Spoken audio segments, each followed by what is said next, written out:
So yesterday I had the opportunity to attend a United Nations Security Council meeting that Sweden and Kuwait had called to address the 15-day implementation of Resolution 2401, which was passed at the end of February to address the ongoing Syrian crisis. Secretary General Antonio Guterres was in attendance, and he discussed two major problems with implementation and two of his major concerns about the way that nations in the room had been treating the resolution past ratification. And so essentially what this resolution does is the first thing it calls for is the cessation of all hostilities, a 30-day ceasefire. And so this was signed on unanimously by the Security Council, which includes the 5 permanent members and then many other very relevant nations in the region. And then that second part is to authorize the United Nations to provide basic humanitarian aid trucks to people in some of the most at-risk areas of the nation.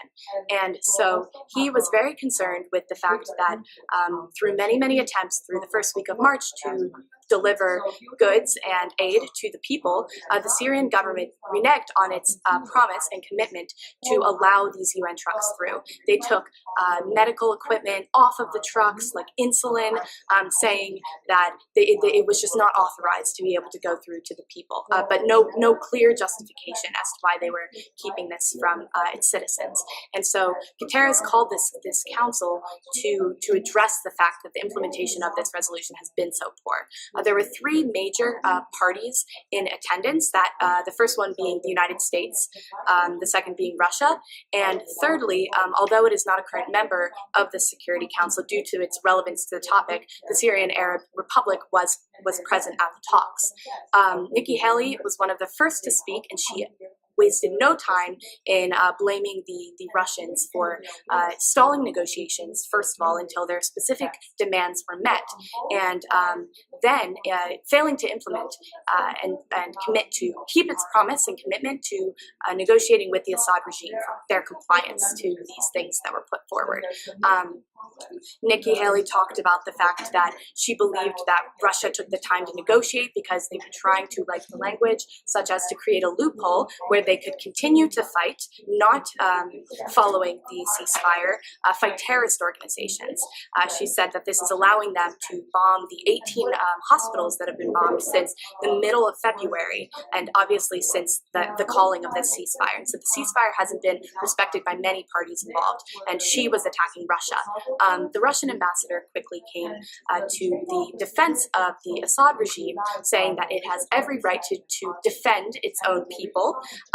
And so through that, he essentially was saying that the United Nations hadn't done its job in delivering the aid in the way that they had promised to.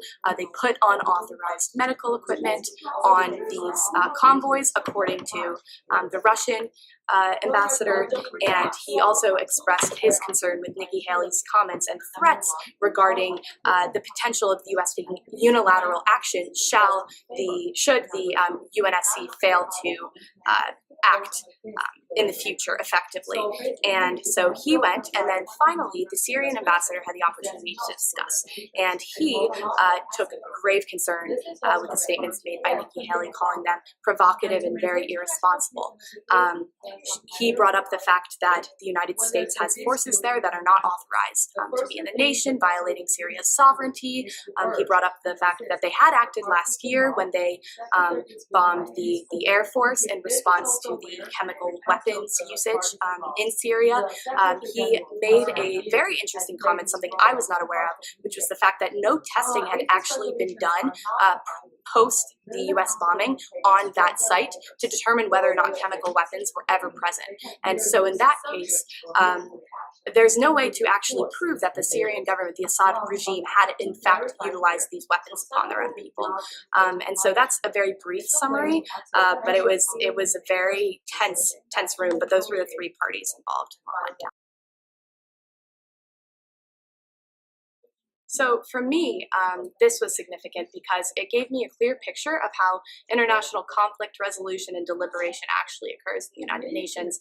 Being someone who's done Model UN in the past, I thought I had some understanding. This is absolutely not like anything I'd seen before. And so it was very just refreshing to understand how that actually occurs. For the world, I think it's significant because it shows the role that major parties that don't have direct stake in these conflicts. Their people aren't dying. They're not facing humanitarian crises, at least in that region. Countries like the US and Russia have on stalling peaceful conflict resolution. It's quite upsetting, but that's, I think, what makes it significant.